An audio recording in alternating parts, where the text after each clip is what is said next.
Assalamualaikum warahmatullahi wabarakatuh.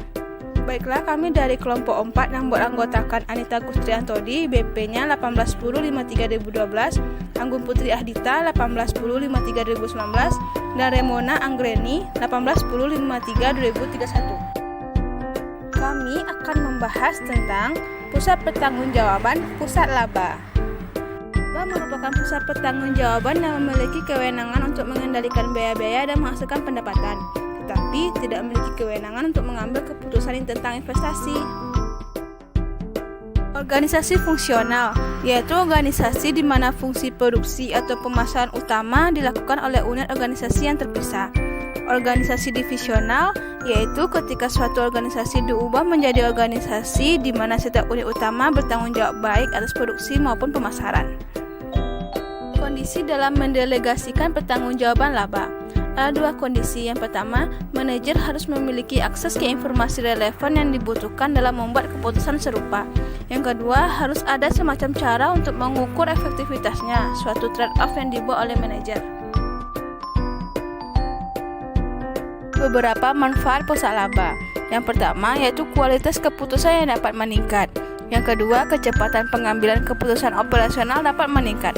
Yang ketiga, manajer kantor pusat bebas dari pengambilan keputusan harian. Yang keempat, manajer lebih bebas menggunakan imajinasi dan inisiatifnya. Adapun kesulitan yang dihadapi pusat laba, yang pertama yaitu mengakibatkan hilangnya pengendalian. Yang kedua, kualitas keputusan yang diambil pada tingkat unit akan berkurang. Yang ketiga, perselisihan antara dua atau lebih unit bisnis.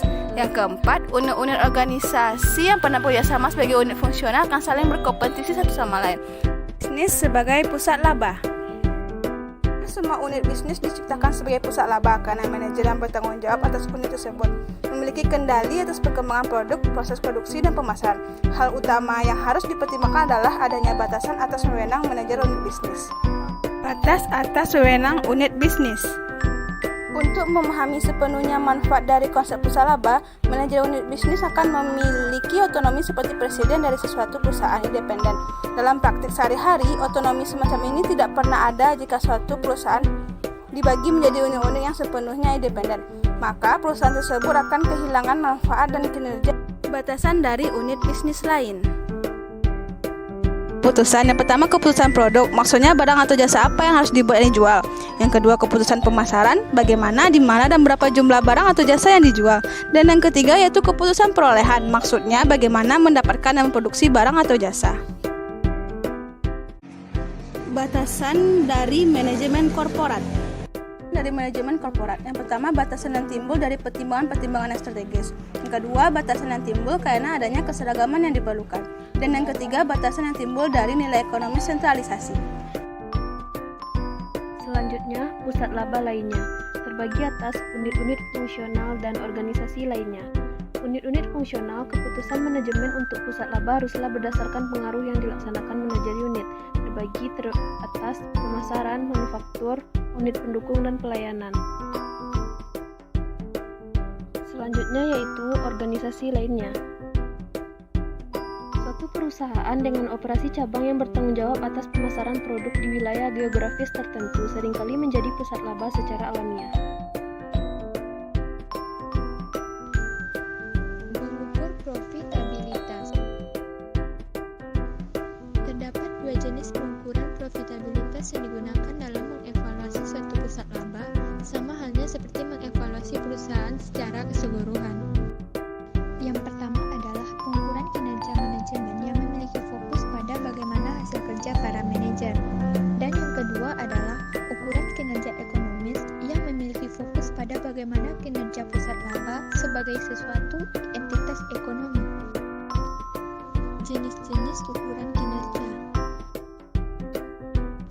Yang pertama adalah margin kontribusi, yang mana menunjukkan rentang antara pendapatan dengan beban variabel. Yang kedua, laba langsung, yang mencerminkan kontribusi pusat laba terhadap overhead umum dan laba perusahaan. Ketiga, keuntungan terkendali, di mana manajer unit bisnis dapat mengontrol pengeluaran sampai taraf-taraf tertentu. Keempat, pendapatan sebelum pajak, di mana semua overhead perusahaan dialokasikan ke pusat laba berdasarkan jumlah relatif setiap pusat laba. Dan yang kelima yaitu laba bersih, di mana perusahaan mengukur kinerja pusat laba domestik berdasarkan laba bersih, yaitu laba setelah pajak. Mengukur laba di pusat laba melibatkan penilaian tentang bagaimana pendapatan dan pengeluaran juga harus diukur.